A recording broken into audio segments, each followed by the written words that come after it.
இறை இயேசுவில் எனக் அன்பார்ந்தவர்களே, நம் ஜீவனுள்ள தேவனின் உயிருள்ள வார்த்தைகளை தினமும் கேட்பதன் மூலம் உங்களுக்கு நன்மையும் ஆசையும் உண்டாவதாக. இன்றைக்கு நம் உள்ளத்தில் ஆண்டவர் பேச விரும்புகிற திருவசனம் மத்தேயு 5ஆம் அதிகாரம் 3ஆம் வசனம். ஏழையரின் உள்ளத்தோர் பேறு பெற்றோர், ஏனெனில் விண்ணரசு அவர்களுக்கு உரியது. இறை இயேசுவில் எனதருமை நண்பர்களே, உங்கள் அனைவருக்கும் நம் இயேசுவின் அன்பை உரித்தாக்குகின்றேன். இன்று ஆகஸ்ட் மாதம் 3ஆம் நாள், ஆண்டின் பொதுக்காலம் 18ஆம் ஞாயிற்றுக்கிழமை. குடும்பமாக இணைந்து திருப்பலிக்கு, முழு திருப்பலிக்கு சென்று வாருங்கள். இயேசுவின் பிரசன்னத்தை உணர்ந்து இந்த வாரத்திற்கான பாதுகாப்பை கேட்டு வீட்டு திரும்புங்கள். இன்று அனைத்து பிரச்சனைக்கும் காரணம் என்ன என்று ஓர் ஆராய்ச்சி நடத்தி பார்த்தீர்கள் என்றால் அதற்கு விடை என்ன தெரியுமா வரும் நண்பர்களே? பணம். அது குடும்பத்திலும் சரி, வெளியிலும் சரி. பணம் பணம் என்று வந்துவிட்டால் அன்பு, பாசம், உறவு, நட்பு, வயது, மரியாதை, நம்பிக்கை எல்லாம் உடைந்துவிடும், காணாமல் போய்விடுகிறது. அளவுக்கு மிஞ்சி உன்னிடம் எது இருந்தாலும் அது உன்னுடையது கிடையாது, உன்னுடையது அல்ல, வேறு ஒருவனுக்கு சேர வேண்டியது தான் என்று அறுதியிட்டு கூறுகிறது கம்யூனிசம். இதை நாமும் கேட்டிருப்போம். நீ சேர்த்து வைத்தவை யாருடையது என்று ஒரு அழகான கேள்வியை இன்றைய நற்செய்தியும் நம்மிடம் கேட்கிறது. என்ன பதில் சொல்லப் போகிறோம்? என்னுடையதுதான், நான் உழைத்து சம்பாதித்ததுதான், வியர்வை சிந்தி சேர்த்தேன், தினமும் உழைக்கிறேன், அல்லது என் தந்தை எனக்கு கொடுத்தது என்று பல வகையான பதில்களை நாமும் சொல்வோம். அப்படி என்றால் உன்னை விட கடினமாக இந்த உலகில், இந்த ஊரில் யாருமே உழைக்கவில்லையா? 10, 12, 15 மணி நேரம் வேலை செய்பவர்களும் இங்கு இருக்கின்றனே. நின்று கொண்டே கடைகளில் வேலை செய்கிறார்கள்.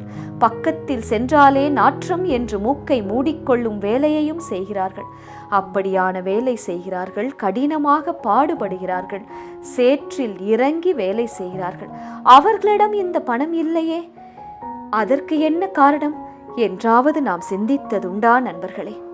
இயேசு கூறுகிறார், எவ்வகை பேராசைக்கும் இடம் கொடுக்காதே, எச்சரிக்கையாய் இருங்கள். மிகுதியான உடைமைகளை கொண்டிருப்பதால் ஒருவனுக்கு என்ன கிடைக்காது, வாழ்வு கிடைக்காது என்று கூறுகிறார். எத்தனையோ பெரிய பெரிய பணக்காரர்கள், மல்டி மில்லினியர்ஸ் நிம்மதியின்றி, உடலில் பெரும் வியாதியோடு, உண்மையான அன்பு காட்ட யாரும் இல்லாமல் ஒரு அன்பில்லா உறவில்லா வாழ்வைத்தான் வாழ்கின்றார்கள். சரி, ஒரு செல்வந்தன் இருந்தானாம் விவிலியத்தில். அவனுடைய நிலம் மிகுதியாய் விளைந்ததாம். நான் என்ன செய்வேன்? விளைந்த இவ்வளவு பொருட்களை சேர்த்து வைக்க இடம் இல்லையே, களஞ்சியங்கள் இடித்து கட்டட்டுமா? என் நெஞ்சமே, நீ சந்தோஷப்படு, நீ ஓய்வெடு, ஆண்டாண்டு காலத்திற்கு முண்டு குடித்து மகிழ்ந்து இரு. உனக்கு பல ஆண்டுகளுக்கு தேவையான அனைத்தையும் நான் சேர்த்து வைத்து விட்டேன், இருக்கின்றது என்று தனக்குத்தானே கூறிக்கொண்டானாம். அன்று இரவே கடவுள் அவன் கனவில் தோன்றி, அறிவிலியே, இன்று இரவே உன் உயிர் பிரிந்துவிடும். அப்போது நீ சேர்த்து வைத்தவை யாருடையது என்ற அதே கேள்வியை கேட்டாராம். நீ சேர்த்து வைத்தவை யாருடையது? கொஞ்சம் நாம் கண் திறந்து நம்மை சுற்றி இருப்பவர்களை பார்க்க வேண்டும். எத்தனையோ ஏழைகள் வீடு இல்லாமல், ஒன்றுமே இல்லாமல் யாராவது உதவ மாட்டார்களா என்று இருக்கிறார்கள். இருப்பதை பகிர்ந்து கொடுத்தால் அவர்கள் உள்ளம் நிறைவாய் வாழ்த்தும் அல்லவா? அந்த வாழ்த்து இயேசுவின் காதுகளில் ஒலிக்கும். இயேசுவின் முன்னிலையில் அழியா செல்வத்தை சேர்க்கும். புழுதிக்கு திரும்பிட போகும் இந்த உடலுக்கு இவ்வளவு தேவையா? எங்கே எடுத்துக்கொண்டு போகப் போகிறோம்? இந்த உலகு நிலையற்றது என்று தெரிந்து இப்படி வாழ்கிறோம். மேல் உலகிற்கு உரியவை மட்டுமே நாம் நாட வேண்டும் நண்பர்களே. எத்தனை காலம் இந்த பூமி சொல்லுங்கள்? 70, 80 வருடம், அவ்வளவுதான். தங்கள் உடலையும் இப்போதெல்லாம் மிகவும் வருத்தி கண்டினியூஸாக ஒர்க் செய்கிறார்கள். Extended work time, full night work என்றெல்லாம் உழைத்ததை தேடி தேடி பணம் சேர்க்கிறார்கள். நிலம், வீடு என்று வாங்குகிறார்கள்.